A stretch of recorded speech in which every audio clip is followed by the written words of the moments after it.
Boker Tov à tous, on arrive à la cinquième chose qui a été créée Ben Hashmashot et c'est la manne. Alors je vais vous envoyer aussi pour celles qui sont intéressées un cours que j'avais fait la semaine dernière que j'ai oublié d'envoyer sur le Chodesh Iyar où on parle justement aussi de la manne et de la guérison.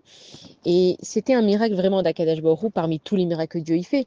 Mais en fait ça veut dire quoi? Ça veut dire que quand on est sorti d'Égypte, on avait de la matzah qui nous a duré pendant 30 jours. Au bout de 30 jours, on n'avait plus de four portable dans le désert, ça n'a pas encore été inventé.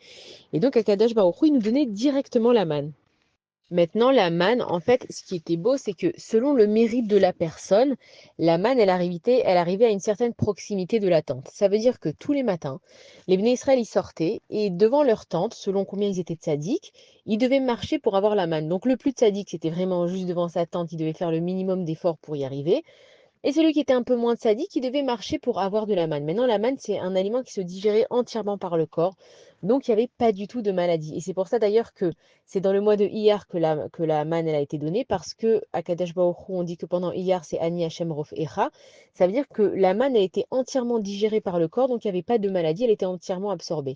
On dit aussi que la manne, elle avait le goût de ce qu'on voulait. Si j'avais envie de manger du poulet, elle avait le goût du poulet. Si j'avais envie de la mousse au chocolat, elle avait le goût de la mousse au chocolat. Et Akadosh Baruch Hu, en fait, ce qui nous apprend par la manne, c'est que on est censé, normalement, travailler tous les jours pour juste subvenir aux besoins de la journée. Comme nous, on est dans une société avec les comptes en banque et qu'on a un petit peu beaucoup un manque de Emouna, donc on a besoin de mettre de côté, et on a toujours peur de ne pas avoir assez.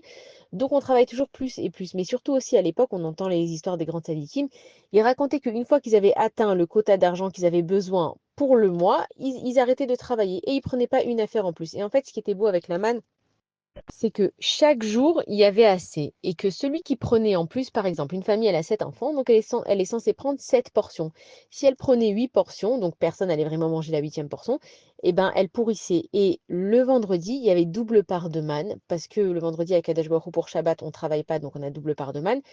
Et donc, Akadosh Baruch Hu, il était en train de nous dire à travers la manne qu'il pourvoit toujours aux besoins de chacun. Et dans le Birkat Amazon, il y a marqué Na Raiti Gamzakanti Velo Raiti Tzadik Nezav. Ça veut dire que j'ai été un jeune homme, j'ai aussi vieilli et j'ai jamais vu un tzaddik qui est dans le besoin. Ça veut dire que Akadosh Baruch Hu, c'est lui qui a inventé l'argent, c'est lui qui a inventé le travail.